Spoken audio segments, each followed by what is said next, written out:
بس لقاء کے مضمون کو سمجھ کر اپنے اندر شعور پیدا کرنا، یہ پہلا قدم ہے لقاء کی طرف۔ پھر جیسا کہ میں نے بیان کیا، اپنے اندر ذوقی لطافتیں پیدا کریں تاکہ یہ دیدار جو ہے یہ محض ایک غائب کا دیدار نہ ہو، بلکہ ایک ایسے حاضر کا دیدار ہو جو دیکھ کر پھر آنکھوں سے آنکھیں ملائے۔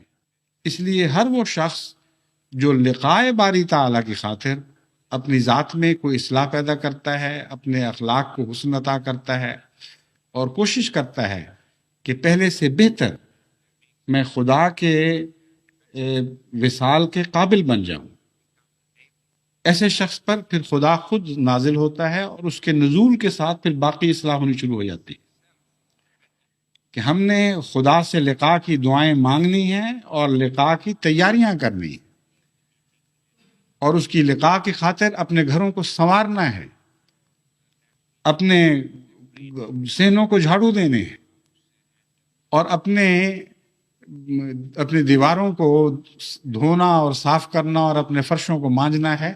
جس طرح ایک اچھے مہمان اور پیارے مہمان کی تیاری ہر گھر کرتا ہے، خواہ وہ غریب ہو خواہ امیر ہو، ہم نے اپنی توفیق کے مطابق اپنے گھر کو خدا کے لیے سنوارنا ہے تاکہ وہ ایک معزز مہمان کی طرح یہاں نازل ہو۔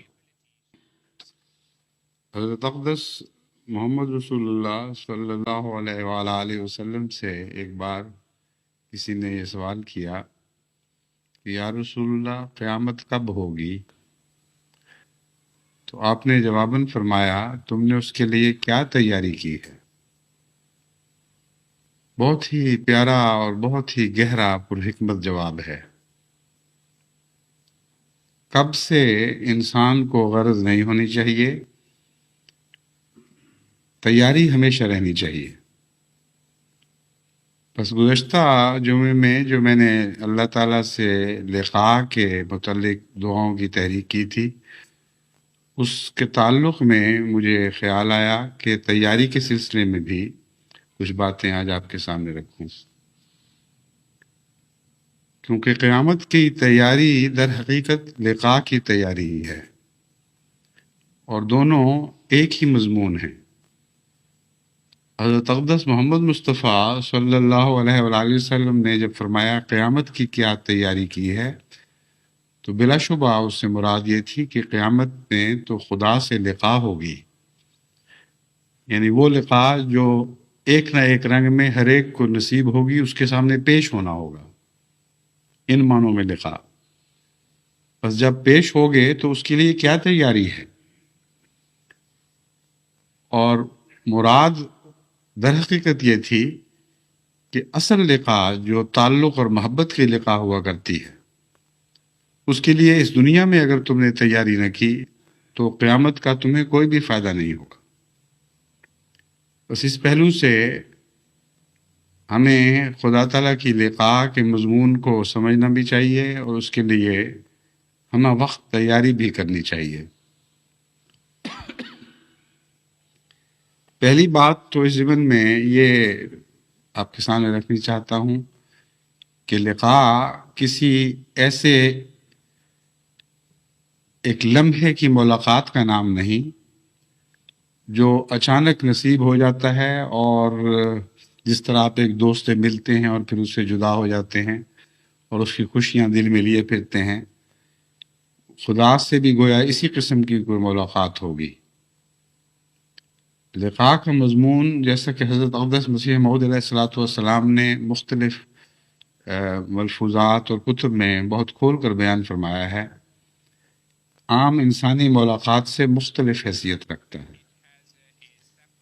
یہ لقاء ایسی ہے جس میں جس حصے کی لقاء نصیب ہو جائے وہ پھر مستقل لقاء رہتی ہے اور اگلے کی طلب پیدا ہو جاتی ہے۔ خدا تعالیٰ کی لقاء بیک وقت دنیا میں کسی کو نصیب نہیں ہو سکتی، کیونکہ خدا تعالیٰ لامحدود ہے اور انسان محدود ہے، اور محدود انسان لامحدود میں سفر کر سکتا ہے لیکن اس کا احاطہ نہیں کر سکتا۔ بس لقاء باری تعالیٰ کا مضمون خدا کی ذات میں سفر کرنے کا مضمون ہے، اور جو قدم آگے بڑھایا جاتا ہے پھر اس میں واپسی نہیں ہو سکتی. جتنا حصہ خدا کا پا لیا یہ تو نہیں ہوا کرتا کہ اس کے بعد باہر نکل جائیں خدا کے احاطے میں سے اور کہیں یہ لقا ہوگی اب ایک دوسری لقا کی کوشش کرتا ہوں. بلکہ ایک سفر ہے جو لامتناہی ہے. تبھی حضرت مسلم موعود رضی اللہ تعالیٰ عنہ سے جب ایک دفعہ ایک کھوکھلے فلسفی نے یہ سوال کیا کہ اگر کوئی انسان سمندر میں کشتی پہ سفر کر رہا ہو اور کنارہ آ جائے وہ پھر بھی کشتی میں بیٹھا رہے اس کے متعلق آپ کیا خیال کریں گے؟ جیسا کہ میں نے پہلے بھی یہ واقعہ بیان کیا ہے، بڑا دلچسپ ہے. مطلب یہ تھا کہ عبادتیں کرتے ہو اس غرض سے کہ خدا مل جائے، لیکن اگر خدا مل جائے اور پھر کشتی میں ہی بیٹھے رہو تو بڑی بے وقوفی ہوگی. تو آپ نے فرمایا کہ اگر تو کوئی کنارے والا سمندر ہو تو کشتی میں بیٹھے رہنا بہت بے وقوفی ہے، لیکن اگر کوئی سمندر بے کنار ہو تو کسی مقام کو کنارہ سمجھ کر وہاں جو اترے گا وہ وہیں ہلاک ہو جائے گا. بس خدا تعالیٰ کی لقاء کا مضمون دراصل یہی ایک لامتناہی سفر ہے، اور اس سفر میں کوئی واپسی نہیں ہے، کوئی قدم پیچھے اٹھنے والا نہیں ہے. کیونکہ اگر اس سفر میں واپسی شروع ہو جائے تو وہ بہت ہی زیادہ خطرناک بات ہے. خدا کو پانے کے بعد اس سے بے وفائی کرنا اور اس سے منہ موڑنا ہلاکت کو دعوت دینے والی بات ہے. بس ایسی لقاء جو مسلسل بڑھتی چلی جائے اس کو لقاء باری تعالیٰ کہتے ہیں، اور جو اس دنیا میں نصیب ہونی شروع ہو جائے پھر قیامت کے دن اس لقاء کا ایک ظاہری نظارہ بھی دکھائی دے گا.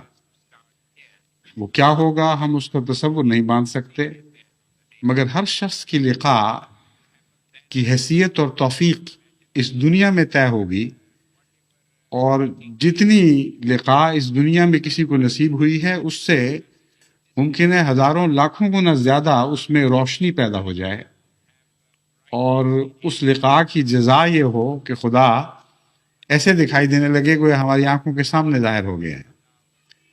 مگر اس کے باوجود ہر شخص کی لقاء الگ الگ ہے.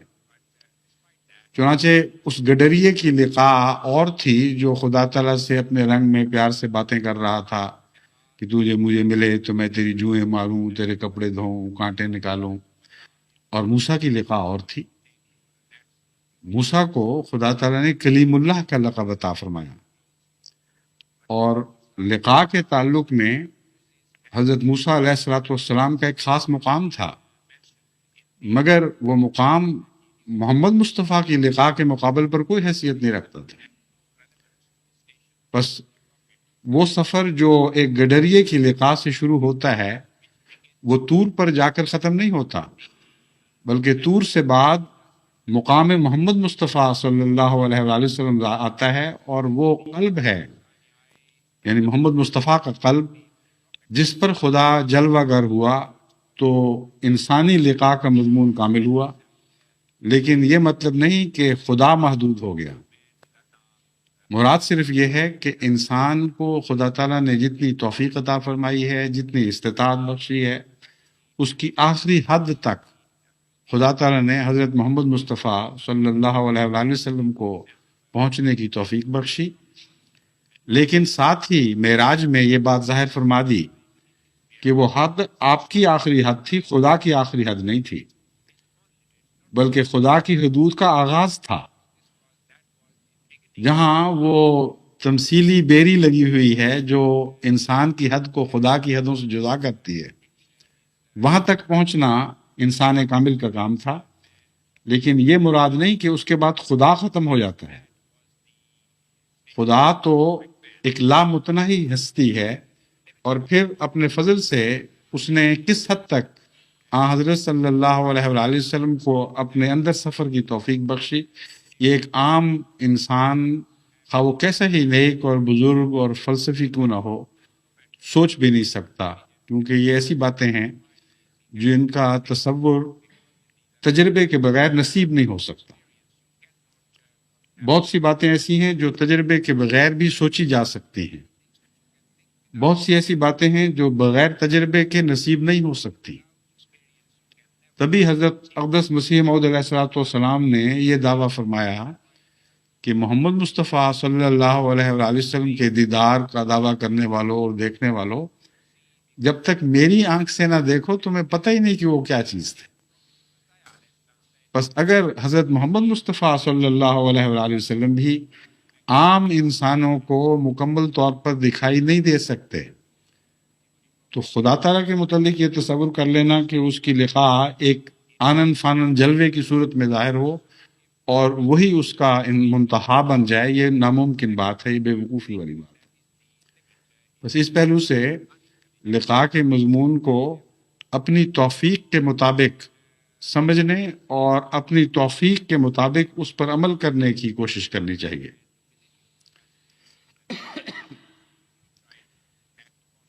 لقاء تو ہر جگہ ہر صورت میں ممکن ہے، جہاں آپ کی نظر پڑے وہاں خدا کی لقاء ہو سکتی ہے۔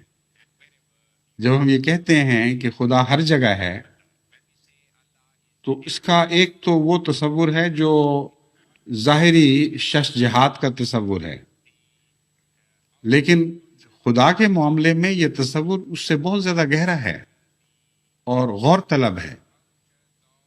خدا ہر جگہ کا مطلب یہ ہے اور یہ ہونا چاہیے اور یہ ہے کہ جہاں بھی آپ نگاہ ڈالیں، جہاں بھی آپ غور کریں، وہاں آپ کو خدا دکھائی دینا چاہیے، اور اگر نہیں دیتا تو اس حصے میں آپ لقاء سے محروم ہیں۔ لقاء کے متعلق یاد رکھیں کہ عام انسانوں کی لقاء بھی آسان نہیں ہوا کرتی، ملنے کے باوجود آپ اجنبی رہا کرتے ہیں۔ بہت سے ایسے آدمی ہیں جن کی انسان شناسی، مردم شناسی کی نظر کمزور ہوتی ہے، وہ عمریں گزار دیتے ہیں بعض لوگوں کی صحبت میں، لیکن وہ دکھائی نہیں دیتے ان کو۔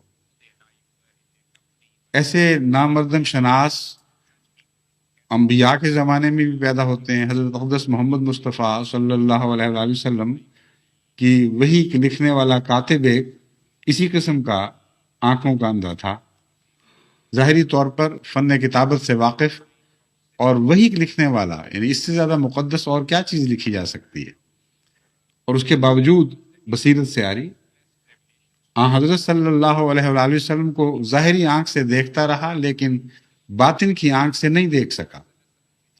یہ تو خیر بہت ہی بلند مقام کی بات ہے۔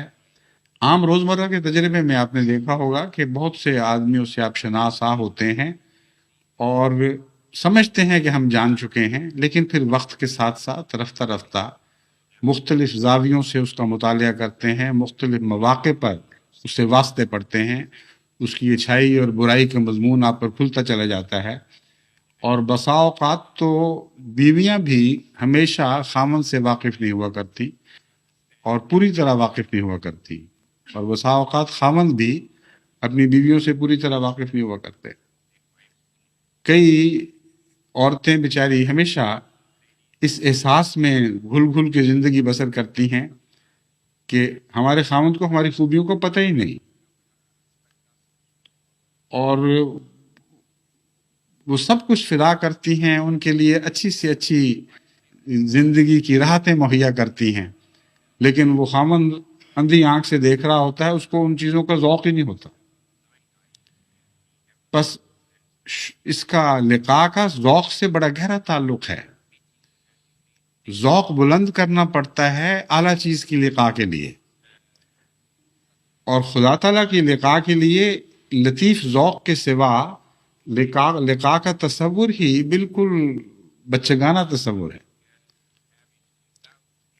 بس خدا تعالیٰ کی ذات میں گم ہونے اور اس کی ذات میں سفر کرنے کے لیے اس کی تیاری بھی ضروری ہے، اور وہ ذوق جو انسانوں کی نظر میں انسان کو ایک مرتبہ اور مقام عطا کرتا ہے، وہی ذوق ہے جو مزید لطافت اختیار کرتا ہے تو خدا کی نظر میں انسان کو ایک مرتبہ اور ایک مقام عطا کرتا ہے۔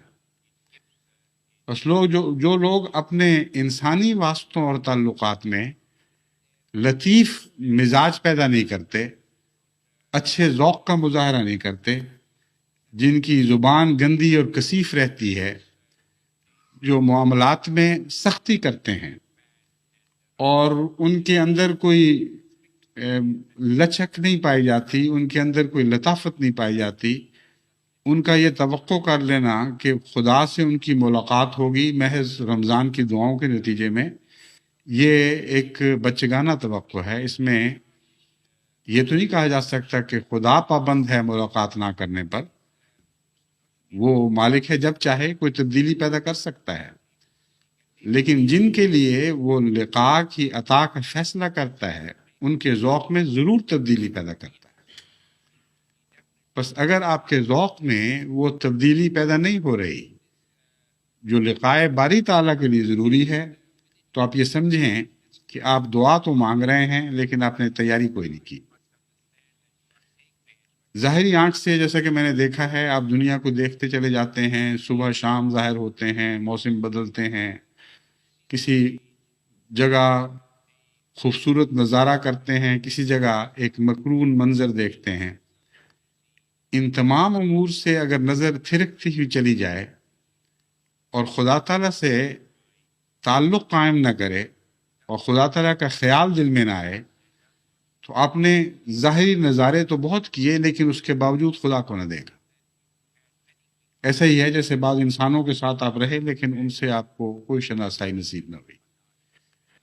بس پہلے تو آفاقی نظر سے بھی خدا کو دیکھنے اور اس کی لقاء کی کوشش شروع کریں۔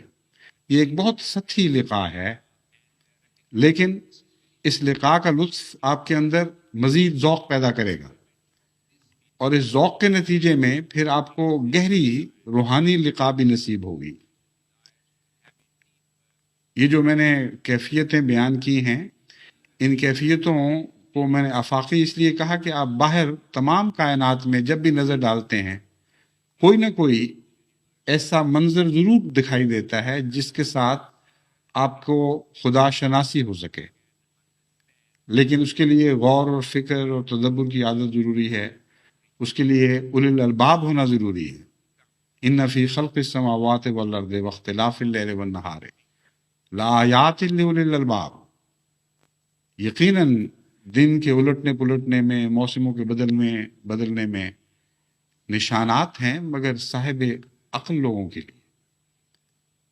وہ جو ان چیزوں کو دیکھتے ہیں تو کیا کرتے ہیں؟ یذکرون اللہ کو یاد کرنا شروع کر دیتے ہیں، قیام و قعودا، نمازوں کا انتظار نہیں کرتے کہ نماز پڑھیں گے تو یاد کریں گے، بلکہ جس حالت میں بھی وہ کائنات کے مناظر دیکھتے ہیں اسی حالت میں خدا تعالیٰ کو یاد کرنا شروع کر دیتے ہیں۔ اور یہ جو کیفیت ہے یہ خدا تعالیٰ نے اس رنگ میں بیان فرمائی جیسے کوئی خود رو بہتا ہوا پانی ہو، اس میں جد و جہد، کوشش، محنت کا دخل نہ ہو، بلکہ ایک طبیعت کی عادت بن چکی ہو۔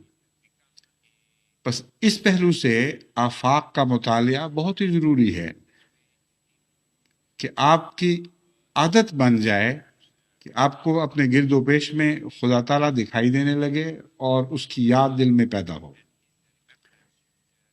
پھر اندرونی مطالعہ ہے جو انسان اپنے دل میں ڈوب کر اپنے نفس کی شناسائی حاصل کر کے خدا تعالیٰ کو پاتا ہے۔ اس ضمن میں بھی مطالعہ کی بہت سی قسمیں ہیں۔ ایک تو اپنے نظام کو، جو ظاہری نظام ہے، اس کو دیکھنا اور اس پر غور کرنا اور اس پہ یہ احساس کرنا کہ خدا تعالیٰ نے کتنا حیرت انگیز جسمانی نظام انسان کو بخشا ہے اور کتنی باریک نظر سے ہماری راحتوں کا سامان مہیا فرمایا ہے۔ یہ ایک ایسا مضمون ہے جس میں جو جیسا کہ میں نے بیان کیا سطحی بھی ہے لیکن اس میں گہرائی بھی بہت ہے۔ جتنا سائنسدان جستجو کرتا چلا جاتا ہے اس کو انسانی جسم کے اندر حیرت انگیز نظم و ضبط اور تخلیق کے ایسے عظیم کارنامے دکھائی دینے لگتے ہیں کہ اس کی روشنی سے اس کی نظر خیرہ ہو جاتی ہے۔ اور جتنا آگے سفر کرتا ہے اتنا ہی مزید اس کو اور اس کے پیچھے کچھ اور اس کے پیچھے کچھ اور دکھائی دینے لگتا ہے. لیکن یہی مطالعہ چونکہ ایک اندھی آنکھ کا مطالعہ ہے، یعنی روحانیت سے اندھی ہے، وہ اسے خدا کی طرف نہیں لے کے جاتا. لیکن اس کے برعکس جو اولو الالباب ہیں، وہ جب اپنی ذات پہ غور کرتے ہیں، اپنی روزمرہ کے رہن سہن پہ، اپنی بھوک پہ، اپنی پیاس پہ، ان زہروں پر جو جسم سے ہر وقت مختلف صورتوں میں خارج ہوتے رہتے ہیں، جن کے بند ہونے پر ایک جسم ایک عذاب میں مبتلا ہو جاتا ہے، ان سب کیفیات پر غور کے نتیجے میں ان کو اپنی کائنات کے اندر بھی خدا دکھائی دینے لگتا ہے، اپنے وجود کے ذرے ذرے میں خدا دکھائی دینے لگتا ہے. بسا اوقات ایسے لوگوں سے گفتگو ہوئی اور ہوتی ہے جو خدا کی ہستی کے قائل نہ ہوں، اور مختلف رنگ میں ان کو سمجھانے کی کوشش کی جاتی ہے. بعض دفعہ جو انسانی جسم کا شعور رکھنے والے لوگ ہیں، جب وہ ملتے ہیں تو میں نے ان سے مثلا یہ سوال کیا کہ کبھی آپ نے اپنے اوپر غور بھی کیا کہ آپ ہیں کون؟ آپ کے اندر جو یہ شعور ہے کہ میں ہوں، یہ فزکس کا کوئی قانون ہے یا کیمسٹری کا قانون ہے؟ وہ میں کیا چیز ہے جو بول رہی ہے؟ آپ کو دکھ کیوں پہنچتا ہے؟ حالانکہ دکھ محسوس کرنا اور خوشی محسوس کرنا، اس کے لیے کوئی فزیکل اور کیمیکل جسٹیفیکیشن ہونی چاہیے، کوئی اس کے لیے جواز ہونا چاہیے. یعنی کہ میں نے آپ کو بری نظر سے دیکھ لیا، آپ تکلیف میں مبتلا ہو گئے. کون سا قانون ہے قدرت کیمیکل کا اور فزکس کا اور کیمسٹری کا، یا کوئی اور قانون جس کو آپ مادہ زندگی میں دیکھ سکتے ہیں کہ ایسی حرکتیں اس سے پیدا ہوتی ہیں؟ میں نے محبت کی نظر ڈالی آپ کے اوپر، اگر آپ کو مجھ سے تعلق ہے تو آپ کا دل خوش ہو گیا. کیا مطلب ہے اس کا؟ یہ کیا چیز ہے؟ ایک معمولی سی بات پر بھی آپ اپنی کیفیتوں پر بھی غور کرنا شروع کریں تو آپ کو خدا کا حیرت انگیز ہاتھ دکھائی دینے لگے گا. پھر میں نے بعض دفعہ ان سے پوچھا کہ اپنی آنکھ پر غور کریں، آنکھ کا ارتقاء کیسے ہوا؟ ایک مکمل کیمرے سے بڑھ کر خوبصورت سیٹ ہے جو خدا نے آپ کو عطا کیا ہے، اور تدریج اس میں ممکن ہی نہیں ہے سوائے اس کے کہ اس کے تمام اجزاء اکٹھے پیدا ہوئے ہوں. یہ ممکن نہیں ہے کہ ریٹنا پہلے پیدا ہو جائے آٹومیٹیکلی اور بغیر کسی مقصد کے اتفاقاً پیدا ہو جائے، اور لینز ابھی نہ بنا ہو، اور لینز بھی پھر اپنی ذات میں جو مختلف اعضاء رکھتا ہے اور اس کے ارد گرد جو مسلس کا نظام ہے جو اس کو کنٹرول کرتا ہے، وہ اگر کام نہ کرے تو لینز کا کوئی بھی معنی نہیں ہے. وہ مسلس جب بڑھاپے میں ڈھیلے پڑ جاتے ہیں تو آپ کو انہی آنکھوں کے ساتھ نظر آنا بند ہو جاتا ہے، اب ایڈجسٹ ہی نہیں کر سکتے اپنے آپ کو. تو ایک آنکھ پر میں نے کہا آپ غور کر کے دیکھیں، اگر آپ کے اندر کوئی صداقت ہے تو آپ یہ کہنے پر مجبور ہوں گے کہ ایک ایسا خالق ہے جو ماورا ہے، میں نہیں. اگر میں اپنا خالق آپ ہوتا تو مجھے تو ان سب باتوں کا علم ہونا چاہیے تھا، کیونکہ یہاں ایک باشعور وجود کا ہونا ضروری ہے. جب تک شعور نہ ہو اس وقت تک یہ چیزیں از خود اتفاقاً بن نہیں سکتی. بس اگر آپ ارتقاء پر غور کریں تو جتنا بھی غور کریں گے آپ کو معلوم ہوگا کہ ارتقاء اندھا نہیں ہے بلکہ آنکھوں والا بینا ارتقاء ہے، اور اس کو باہر سے بینائی نصیب ہوئی ہے، اپنی بینائی سے وہ نہیں چلا. بس ایسا ارتقاء ہے جو چلتا ہے تو یوں معلوم ہوتا ہے کہ پوری بینائی رکھتا ہے. جب اس کو آپ غور سے دیکھتے ہیں تو بے آنکھوں کے ہے. تو کیا مطلب بنے گا؟ اس کا مطلب یہ بنتا ہے کہ کوئی آنکھوں والا اس کو ہاتھ پکڑ کے چلا رہا ہے. بس جو بینا ارتقاء دکھائی دیتا ہے وہ سائنسدان کی زبان میں بینا نہیں ہونا چاہیے، اس کی کوئی آنکھ نہیں ہے، اور باوجود اس کی حرکت، اس کا رخ، اس کا اجتماعی ایک جز کا دوسرے جز سے اجتماعی تعلق، یہ ساری باتیں نظر کی محتاج ہیں. جو ظاہری طور پر اس کو میسر نہیں، لیکن اس کی تمام ادائیں، اس کا رخ، اس کے سارے اطوار ایک بینا وجود کے سے ہیں۔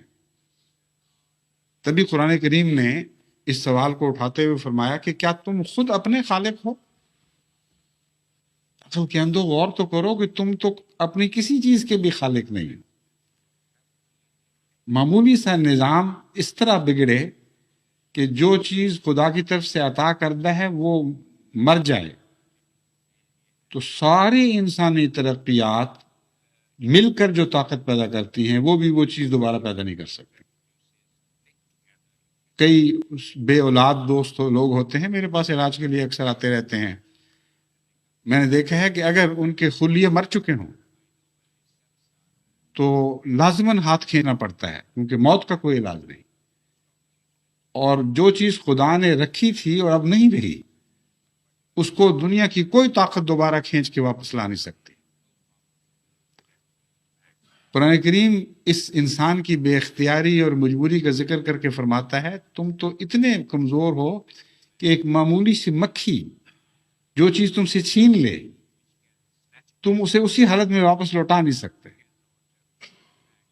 اس کے اندر جو تبدیلیاں پیدا ہو جاتی ہیں اور جس طرح وہ نظام اس کے نظام میں جذب ہو جاتی ہے، تمہارے ہاتھوں سے گئی تو ہمیشہ کے لیے چلی گئی۔ بس خدا تعالیٰ کی لقاء تو ظاہری آنکھ سے بھی ہو سکتی ہے، ان معنوں میں کہ اس آنکھ سے دیکھ کر آپ مزید غور کریں، اس کی میں داخل ہوں، اس کی تہ میں ڈوبیں، اور رفتہ رفتہ آپ کو ایک عظیم جہان دکھائی دینے لگے گا جس میں خالق اپنی تخلیق کے ذریعے آپ پر ظاہر ہوگا، جس طرح مصور اپنی تصویر کے ذریعے کسی پر ظاہر ہوتا ہے۔ بس تصویریں تو اتنی بے انتہا ہیں ہماری ذات کے اندر بھی، ہمارے گرد و پیش بھی، کہ کوئی لمحہ ایسا میسر نہیں آ سکتا جس میں انسان کے سامنے خدا کی کوئی تصویر جلوہ گر نہ ہو۔ بس نہ کوئی جگہ اس سے خالی ہے، نہ کوئی لمحہ وقت اس سے خالی ہے، تمام کائنات پہ محیط ہے، ہر جگہ ہے، ان معنوں میں ہے کہ دیکھا جا سکتا ہے اور ہر لمحہ دیکھا جا سکتا ہے۔ کوئی ایک لمحہ بھی خدا کی ذات سے عاری نہیں ہو سکتا۔ بس لقاء کے مضمون کو سمجھ کر اپنے اندر شعور پیدا کرنا یہ پہلا قدم ہے لقاء کی طرف۔ پھر جیسا کہ میں نے بیان کیا اپنے اندر ذوقی لطافتیں پیدا کریں تاکہ یہ دیدار جو ہے یہ محض ایک غائب کا دیدار نہ ہو بلکہ ایک ایسے حاضر کا دیدار ہو جو دیکھ کر پھر آنکھوں سے آنکھیں ملائے۔ ورنہ یہ سارے نظارے یوں ہوں گے جیسے آپ کسی چیز کا حسن دیکھ رہے ہیں لیکن علم نہیں ہے، وہ نظر آنے کے باوجود بھی پردوں میں رہے گی۔ لیکن اگر وہ صاحب بصیرت ہو اور آپ اسے دیکھ رہے ہو اور نظر نظر سے مل جائے، پھر وہ لقاء میں ایک اور مضمون داخل ہو جاتا ہے۔ بس خدا تعالیٰ تو ایک ایسا وجود ہے جو بصیرت عطا کرنے والا اور بصارت بخشنے والا ہے۔ وہ بے بصیرت تو نہیں، بے بصارت تو نہیں۔ بس اگر اس سے لقاء کرنی ہے تو ان نظاروں کو پھر مقابل پر پیدا ہونے والے نظاروں کے ساتھ ملا کر دیکھیں، تب لقاء کا مضمون آگے بڑھے گا اور اس میں ایک نیا لطف پیدا ہو جائے گا۔ ایک ایسا آدمی جو غافل سویا پڑا ہو، اگر اندھا نہ بھی ہو، آپ اس کے حسن کا نظارہ کرتے چلے جائیں، اس کے باوجود آپ کو پوری تسکین نصیب نہیں ہو سکتی۔ ہاں جب آنکھیں کھولے پھر یہ فیصلہ ہوگا کہ آپ نے مزید لطف حاصل کرنا ہے یا آپ کے نصیب میں بے قراری لکھی گئی ہے۔ اگر ان آنکھوں میں پیار ہے، اگر ان آنکھوں میں محبت ہے، شناسائی ہے، تعلق ہے، تو وہ حسن کا نظارہ اچانک ایسی عظیم کیفیتوں میں تبدیل ہو جائے گا کہ جس کا پہلے نظارے کو اس کے ساتھ کوئی بھی نسبت نہیں رہتی۔ اور اگر اس میں نفرت کے آثار پائے جاتے ہیں، بیزاری کے آثار پائے جاتے ہیں، تو وہ جو پہلا لطف تھا وہ بھی ہاتھ سے گیا۔ پس خدا تعالیٰ ایک باشعور زندہ ہستی ہے جو زندگی کا سرچشمہ ہے اور شعور کا سرچشمہ ہے. فرماتا ہے لا تدرکہ الابصار وہو یدرک الابصار. تم محض اپنی آنکھ سے اس کو نہیں دیکھ سکتے، ہاں اس کی آنکھ تمہیں پاتی ہے، وہ تم تک پہنچتا ہے. بس ان سب نظاروں کے ذریعے لقاء کا ایک قدم تو لازماً اٹھ چکا ہوتا ہے، لیکن جب تک وہ اس قدم میں تبدیل نہ ہو کہ خدا میں حرکت پیدا ہو جائے اور وہ آپ کی طرف آئے، اس وقت تک لقاء کا مضمون پورا نہیں ہو سکتا. بس آن حضرت صلی اللہ علیہ وآلہ وسلم نے اس دوہری حرکت کو ہی لقاء قرار دیا ہے. فرمایا بندہ خدا کی طرف ایک قدم اٹھاتا ہے تو اللہ تعالیٰ 10 قدم اس کی طرف آتا ہے. وہ چل کر اس کی طرف جاتا ہے تو وہ دوڑتا ہوا اس کی طرف آتا ہے. بس پاتا وہی ہے جو تیز ہو، جو سست ہو اس کی طرف پانے کا مصدر منسوب نہیں ہو سکتا. جو چیز کھڑی ہو آپ اس کی طرف حرکت کرتے ہیں، آپ اس کو پاتے ہیں، اور جو چیز کھڑی ہے اس تک جب آپ پہنچیں گے تو آپ ہی پائیں گے، وہ تو نہیں آپ کو پاتی حقیقت میں. اور رفتاروں کا موازنہ بھی دراصل ایک ریلیٹیوٹی کے تصور میں ایسی ہی کیفیت پیدا کر دیتا ہے. جو چیز ہلکی رفتار سے کسی طرف بڑھ رہی ہے اور اس کے مقابلے پر کوئی چیز تیز رفتار سے اس کی طرف آ رہی ہے، جو تیز رفتار سے آتی ہے وہ پاتی ہے، نہ کہ ہلکی رفتار والی. تو خدا تعالیٰ ہی ہے جو دراصل لقاء کی تمنا رکھنے والے کو پاتا ہے ہمیشہ. اور اس کے لیے جب تک آپ کو وہ مقابل پہ حرکت دکھائی نہ دے اس وقت تک آپ کو لقاء کا مزہ صحیح معنوں میں نہیں آ سکتا. ایک فلسفیانہ لقاء ہوگی. حضرت مسیح موعود علیہ الصلوۃ والسلام فرماتے ہیں عقل اندھی ہے اگر نیر الہام نہ ہو. عقل کے ذریعے بھی تمہیں لقاء ملے گی مگر نیر الہام کے بغیر پوری روشنی نصیب نہیں ہو سکتی. اس طرف ہے کون؟ اس کا جواب جب تک اس طرف سے نہ آئے محض یک طرفہ نظارے سے آپ کو تسکین نہیں پا سکتے. بعض کہانیوں میں ہم نے پڑھا ہوا ہے کہ بعض شہر آباد کے آباد لوگ چھوڑ کے چلے جایا کرتے ہیں اور ان میں کوئی وجود نہیں ہوتا. یہ کہانیوں کا قصہ تو بچپن کی باتیں تھیں. اب ایسے شہر دریافت ہوئے ہیں جنوبی امریکہ میں جہاں بالکل یوں لگتا ہے جیسے اس کہانی کا مضمون صادق آتا ہے. بعض شہر دریافت ہوئے ہیں جن میں کوئی تباہی نہیں آئی، کوئی جنگ کے آثار نہیں ہیں، مگر کوئی نہیں سمجھ سکا اب تک کہ کون سی بلا نازل ہوئی جس کے نتیجے میں لوگ رستہ بستہ شہر چھوڑ کر الوداع کر گئے اور اسی طرح شہر کی چیزیں پڑی کی پڑی رہ گئی. کیا پتا کون تھے، کہاں چلے گئے، اور پھر واپس آنے والے بھی ہیں کہ نہیں. یعنی انہوں نے تو بہرحال واپس نہیں آنا جو مدتوں پہلے گزر گئے، لیکن خدا تعالیٰ کی ہستی کے متعلق یک طرفہ نظارہ ایسی ہی کیفیت پیدا کرتا ہے ابہام کی اور تفکرات کی اور سوچ کی کہ وہ کون ہے، کہاں ہے بھی کہ نہیں. بس وہ قومیں جو دنیا دار ہو گئیں ان کو اگر اتنی بصیرت نصیب ہوئی کہ انہوں نے خدا کی ہستی کے آثار دیکھے. ان میں سے کئی فلاسفر ایسی کتابیں لکھتے ہیں کہ خدا ڈیڈ ہے، یعنی ہوگا ضرور، ہم انکار نہیں کر سکتے، لیکن اب نہیں رہا. وہ قومیں جو الہام کی منکر ہو جاتی ہیں ان کا بھی خدا مر جاتا ہے. بس اگلا قدم بہت ہی ضروری ہے لقاء کا، اور اس کے لیے اپنے ذوق کی لطافت پیدا کرنا ضروری ہے، اپنے گھر کو سجانا ضروری ہے. عام معمولی مہمان کے لیے بھی آپ تیاری کرتے ہیں، کچھ نہ کچھ حسب توفیق اپنے گھر کو سجاتے ہیں. اگر غریب بھی ہو تو کچھ کھانے کا معیار بلند کر لیتا ہے جس حد تک بھی اس کو توفیق ہو. تو جب خدا کا نظارہ کیا اور دل یہ چاہا کہ وہ آپ کی ذات میں داخل ہو جائے تو اس کے لیے آپ کو ضرور تیاری کرنی ہوگی. اور اس تیاری کا پہلا قدم اعلیٰ اخلاق ہے. اعلیٰ اخلاق کے بغیر حقیقت میں خدا کی لقاء ممکن نہیں ہے. جزوی لقاء تو ہو سکتی ہے، کیونکہ بعض لقاء کے نظارے جزوی اصلاح سے بھی تعلق رکھتے ہیں، لیکن یہ ایک اتفاقی واقعہ، اتفاقی حادثے کی صورت میں ہو سکتا ہے۔ وہ لقاء جو دائمی لقاء ہے، جو مسلسل خدا کی ذات میں آگے بڑھنے کا نام ہے، وہ لقاء اخلاقی اصلاح کے بغیر ممکن نہیں ہے۔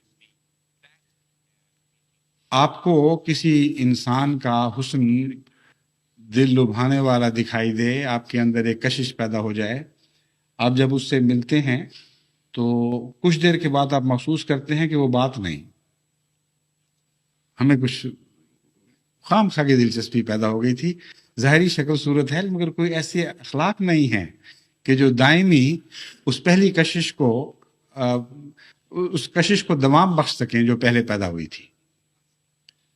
بعض دفعہ تو معمولی سی بات سے بھی ساری کشش کافور ہو کر اڑ جاتی ہے۔ ایک مصنف ہیں انگلستان کے، جنہوں نے ایک واقعہ بیان کیا کہ میں ایک دفعہ ایک دکان میں داخل ہوا اور وہاں ایک ایسی حسینہ مجھے دکھائی دی جس کو دیکھ کر مجھے یقین آ گیا کہ ایک نظر میں محبت ممکن ہے، اور چند لمحوں بعد اس سے ملاقات کا بھی ایک سامان پیدا ہو گیا۔ اس کے ہاتھ سے کوئی بنڈل تھا جو گر گیا، میں نے دوڑ کر لپک کے اس بنڈل کو اٹھایا اور اس کے سپرد کیا۔ اس نے جس فلیٹ آواز میں شکریہ ادا کیا، وہ اس طرح جذبات سے آری اور خالی اور کھوکھلی آواز تھی کہ مجھے دوسرا یقین یہ ہو گیا کہ ایک لمحے میں محبت غائب بھی ہو سکتی ہے، یعنی اگر ایک لمحے میں پیدا بھی ہو سکتی ہے تو پھر ایک لمحے میں ختم بھی ہو سکتی ہے۔ امر واقعہ یہ ہے کہ انسانی تجارب میں یہ بات آتی ہے کہ محض حسن کا نظارہ کافی نہیں ہوا کرتا جب تک گہرا حسن نہ ہو، اور خدا تعالیٰ کو آپ ایسا بے ذوق سمجھیں، نعوذ باللہ من ذالک، کہ وہ آپ کے اندر حسن کے کوئی آثار پائے نہ جائیں اور پھر بھی وہ آپ کا دوست بنا پھرتا ہے، یہ نہیں ہو سکتا۔ جس قسم کی ذات سے تعلق قائم کرنا ہے اپنی توفیق کے مطابق، کیونکہ یہاں اپنی توفیق شرط ہے، وہ لامحدود ہے اور ہم محدود ہیں، اس لیے مجبوری ہے اپنی توفیق کے مطابق کچھ تو زینت اختیار کریں۔ غریب دلہنیں بھی دلہا کے گھر سج کے جایا کرتی ہیں۔ ایک پنجابی شاعر، صوفی شاعر ہیں، ان کا پنجابی شعر تو مجھے یاد نہیں لیکن مضمون بڑا پیارا ہے۔ وہ کہتے ہیں کہ ساری رات میں ناچ کے اپنے روٹھے یار کو مناؤں، اور مراد یہ ہے کہ خدا کے حضور گریہ ازاری کروں، عبادت کروں۔ تو ہر شخص اپنی توفیق کے مطابق اپنے اندر کچھ زینت ایسی پیدا کر سکتا ہے جس کے نتیجے میں اللہ تعالیٰ کے پیار اور محبت کی نظر اس پر پڑے، اور وہ زینت کی تکمیل کا انتظار نہیں کرتا، یہ اس کی رحمانیت ہے، بلکہ زینت کے آغاز پر ہی وہ اپنا جلوہ دکھاتا ہے۔ اس لیے ہر وہ شخص جو لقائے باری تعالیٰ کی خاطر اپنی ذات میں کوئی اصلاح پیدا کرتا ہے، اپنے اخلاق کو حسن عطا کرتا ہے اور کوشش کرتا ہے کہ پہلے سے بہتر میں خدا کے وصال کے قابل بن جاؤں، ایسے شخص پر پھر خدا خود نازل ہوتا ہے اور اس کے نزول کے ساتھ پھر باقی اصلاح ہونی شروع ہو جاتی۔ بس یہ جو مضمون ہے اس کو سمجھتے ہوئے رمضان شریف میں اپنے اوپر غور کریں۔ بعض دفعہ جو خدمت سلسلہ کرنے والے خط لکھتے ہیں ان سے معلوم ہوتا ہے کہ ابھی بہت ہی اصلاح کی گنجائش ہے اور بہت تکلیف دہ حالت ہے۔ میں نے ایک لمبا سلسلہ خطبات کا شروع کیا تھا، مختلف اخلاق پر زور دینے کے لیے، مالی لین دین، سلوک، بیویوں سے سلوک، خامنوں سے سلوک، دوستوں سے گفتگو میں، طرز تکلم میں اصلاح وغیرہ وغیرہ۔ وہ اگلی صدی میں داخل ہونے کا بہانہ سامنے رکھ کر تاکہ اس طرح جماعت میں ایک ولولہ پیدا ہو، جوش پیدا ہو، میں نے وہ باتیں بیان کی، لیکن حقیقت میں تو ان باتوں کا صدیوں سے تعلق نہیں تھا، وہ ایک دائمی حیثیت، دائمی اہمیت کی باتیں ہیں۔ حقیقت میں ان باتوں کا صدیوں سے نہیں بلکہ ہر آنے والے لمحے سے تعلق ہے، کیونکہ خدا تعالیٰ کی وہ لقاء جو زبردستی کی لقاء ہوگی، ہمارا اس میں اختیار نہیں، ہم نے بہرحال لوٹ کے اس کے پاس جانا ہے، وہ تو صدیوں کا انتظار نہیں کیا کرتی، اس میں تو لمحے لمحے کی بھی ہمیں خبر نہیں، اب ہوگی یا اگلے لمحے ہوگی۔ بس وہ ساری باتیں ایسی ہیں جن کا لمحات سے تعلق ہے اور ہر آنے والے لمحے سے تعلق ہے، ان باتوں میں اصلاح کریں اور پھر دیکھیں کہ آپ کے لیے اللہ تعالیٰ کی لقاء زیادہ آسان ہونی شروع ہو جائے گی، اور بعض دفعہ اخلاق کی ترقی کے ساتھ انسان جزوی طور پر خدا کو اس طرح پانا شروع کر دیتا ہے کہ اس کو پھر چسکا پڑ جاتا ہے، پھر وہ آگے بڑھتا چلا جاتا ہے، پھر اور آگے بڑھتا چلا جاتا ہے، اور جو لقاء کا لطف ہے وہی اگلے قدموں کے لیے غذا بن جاتا ہے۔ لیکن اگر وہ لطف ہی نصیب نہ ہوا ہو تو اگلے قدم کے لیے طاقت نہیں ہوتی، بلکہ قدم واپس مڑتے ہیں اور دنیاوی مادہ لذتوں کی طرف جھکتے ہیں، اور انسان دن بدن زیادہ اپنے ذوق میں سفلا پن محسوس کرنے لگتا ہے۔ لیکن ایسے بھی ہیں جو کوئی محسوس نہیں کرتے، ان کو پتہ بھی نہیں لگتا کہ کیا ہو رہا ہے۔ بس خدا کی طرف سفر کے لیے ذوق کا لطیف تر ہوتے چلے جانا نہایت ضروری ہے۔ اپنے ماحول میں، اپنے بچوں سے گفت و شنید میں اعلیٰ ذوق کا مظاہرہ کریں، اپنی بیویوں سے گفت و شنید میں اعلیٰ ذوق کا مظاہرہ کریں، بیویاں خامدوں سے گفت و شنید میں اعلیٰ ذوق کا مظاہرہ کریں، بھائی بہنوں سے، دوستوں سے بے تکلفی کے باوجود ایک اخلاق کا پاس ضرور رکھا کریں، کیونکہ وہ بے تکلفی جو بدتمیزی پر منتج ہو جائے، وہ بے تکلفی جس سے کلام میں بدخلقی پیدا ہو، وہ بے تکلفی حقیقت میں ایک مہلک زہر ہے۔ وہ دوستیوں کو تباہ کرنے والی بے تکلفی ہوا کرتی ہے، دوستیوں کو بڑھانے والی نہیں ہوا کرتی۔ اور ہمارے ملک میں خصوصیت سے، یعنی پاکستان میں اور ہندوستان میں بھی، اب یہ کثرت سے رواج ہو رہا ہے کہ بے تکلفی اور دوستی کا اظہار گندی گالیوں سے کرنا ہے، اور یہ گندی گالیاں پھر آہستہ آہستہ ایسی عادت بن جاتی ہیں کہ اس میں انسان کو شعور ہی نہیں رہتا کہ میں کیا کہہ رہا ہوں اور کر کیا رہا ہوں۔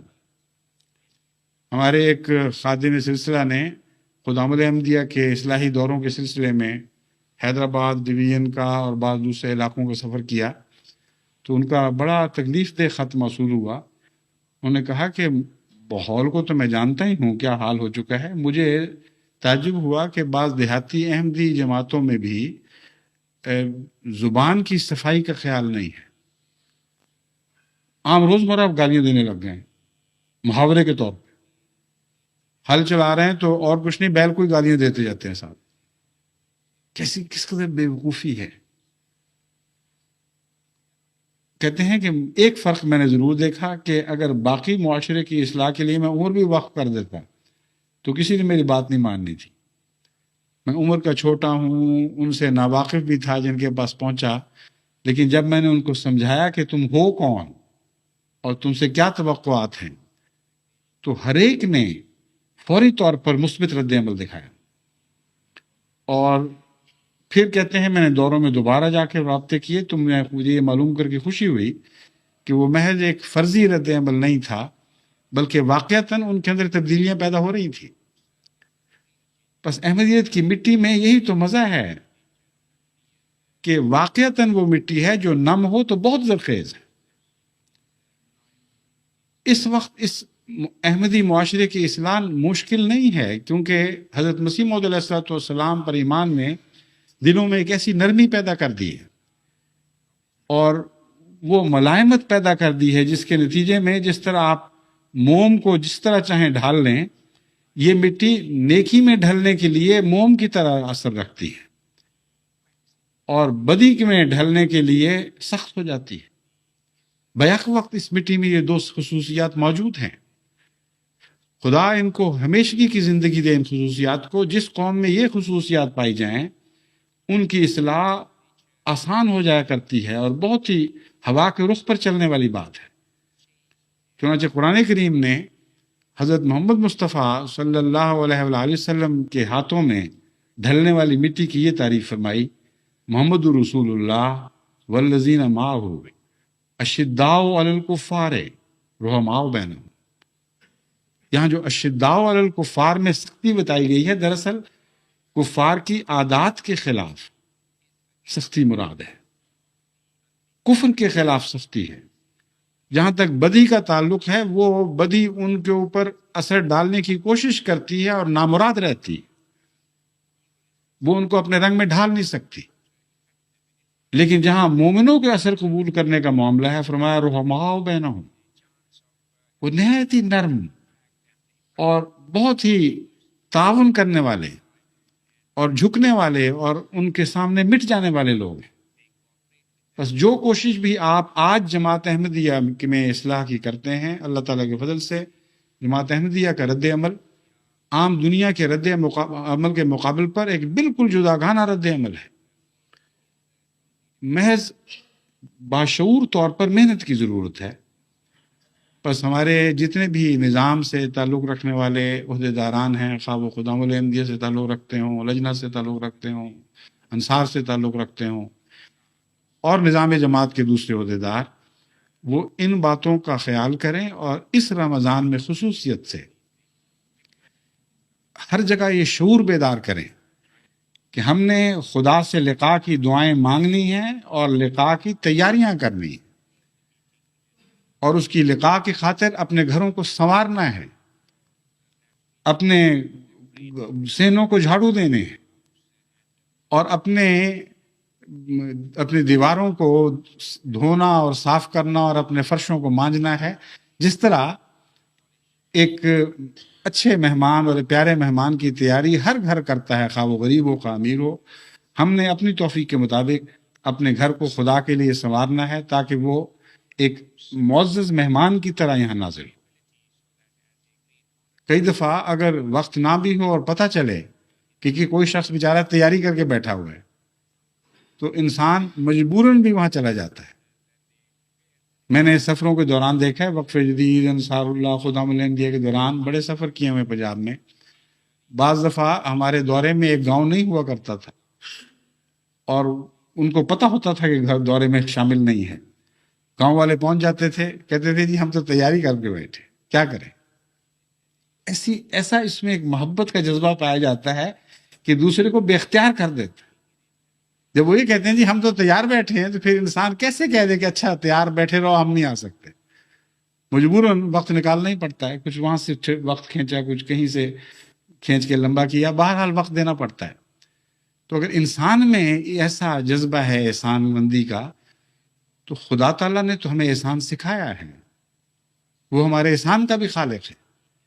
کیسے ممکن ہے کہ آپ خدا کے لیے کچھ تیاری کریں اور خدا کی طرف سے کوڑا سا جواب مل جائے کہ میرے پاس وقت نہیں تمہارے لیے، کہ تم پوری طرح صاف نہیں ہوئے؟ بس صاف ہونے کی کوشش شروع کر دیں، پھر دیکھیں کہ اللہ تعالیٰ کس طرح آپ پر اپنی رحمت کا جلوہ دکھاتا ہے۔ وہ جھکا کرتا ہے، آپ میں اٹھنے کی طاقت نہیں ہے۔ اور حقیقت میں معراج بھی خدا کے جھکنے ہی کا نام ہے، اور معراج کا جو عرش ہے وہ انسان کے دل کا عرش ہے حقیقت میں۔ بس آپ لقائے باری تعالیٰ کی تیاری اس طرح تفصیل سے اس مضمون کو سمجھنے کے بعد کچھ نہ کچھ ضرور شروع کر دیں، اور آج کے بعد جب رمضان ختم ہو تو دیکھیں کہ آپ نے کتنا خدا کی ذات میں سفر کیا ہے۔ وہی سفر ہوگا، یاد رکھیں، جو رمضان کے بعد بھی جاری رہے گا۔ وہ سفر جہاں آپ پھسل کر واپس آ جائیں، وہ سفر نہیں ہے۔ یہ ممکن ہے کہ کوششوں میں انسان پھسلتا رہے، لیکن جب ایک مقام کو حاصل کر لیتا ہے تو پھر اس کے بعد پھسلنا نہیں ہونا چاہیے۔ ہم نے کئی دفعہ ایسے پولز پر بچپن میں چڑھنے کی کوشش کی جس میں انسان پھسل جاتا ہے، بعض درختوں پر انسان کو چڑھنے کی کوشش کرتا ہے اور پھسل جاتا ہے، کیڑیاں بھی دیواروں پر چڑھتی ہیں اور پھسل جاتی ہیں۔ لیکن اگر انسان عزم جاری رکھے تو بار بار پھسلنے کے باوجود پھر ایک مقام ایسا آتا ہے، ایک موقع ایسا نصیب ہوتا ہے جب انسان اس چوٹی کو پا لیتا ہے جس کی طرف وہ حرکت کرنے کی کوشش کرتا ہے. جب اس درخت پر چڑھ کر اس چوٹی پر بیٹھتا ہے تو پھر کوئی پھسلنا نہیں ہے. پھر اپنی مرضی سے نیچے اترے تو اترے. ایک اور ہی لطف اس وقت محسوس ہو رہا ہوتا ہے ایک فتح کا کہ ہاں اب میں مقام محفوظ پہ پہنچ گیا ہوں. پس اس لقاء کو جو اس رمضان کے دوران حاصل ہو اس پیمانے پہ جانچیں اور دیکھیں کہ آپ نے جو کچھ خدا کا پایا تھا رمضان گزرنے کے بعد بھی ہاتھ میں رہا یا نہ رہا. اگر نہیں رہا تو پھر میرا آپ کو یہی پیغام ہو سکتا ہے کہ کوشش جاری رکھیں اور نہیں تو بار بار گرنے والی کیڑیوں سے سبق حاصل کریں. پھسلیں بے شک پھسلیں مگر پھر اس نیت کے ساتھ دوبارہ سفر شروع کریں کہ میں نے ہمت نہیں توڑنی اور ضرور اپنے مقصد کو حاصل کر کے چھوڑنا ہے. پھر انشاءاللہ تعالیٰ آپ کے پھسلنے سے نقصان نہیں ہوگا. لیکن اگر پھسلنے کا مطلب یہ ہے کہ اگلے رمضان تک مسلسل خدا سے دور ہی ہٹتے چلے جانا ہے تو پھر یہ لقاء نہیں ہے. اس کا جو کچھ اور نام رکھ دیں لیکن اسے آپ لقاء نہیں کہہ سکتے. بس اللہ تعالیٰ جماعت احمدیہ کو حقیقت میں لقاء کے مضمون کا عرفان عطا فرمائے اور اس مضمون کو سمجھنے کے بعد لقاء باری تعالیٰ نصیب کرے. سب سے بڑی دنیا کی طاقت مذہبی قوموں میں لقاء سے حاصل ہوا کرتی ہے. اتنا بڑا کام ہے ہمارے سپرد, اتنے بڑے انقلابات ہم نے برپا کرنے کہ لقاء کے بغیر ناممکن ہے کہ ہم اس کام کو سر انجام دے سکیں. بس اس کی اہمیت کو سمجھیں. جتنے زیادہ صاحب لقاء جماعت احمدیہ کو نصیب ہوں گے اتنے ہی جلدی بڑے بڑے عظیم الشان انقلاب دنیا میں برپا کرنے کی ہمیں توفیق عطا ہوگی. اللہ کرے کہ جلد تر ہمیں یہ توفیق نصیب ہو. گزرے ہوئے 100 سال کی تاریخ گواہ ہے، سائے کی طرح سایہ فگن ہم پہ خدا ہے.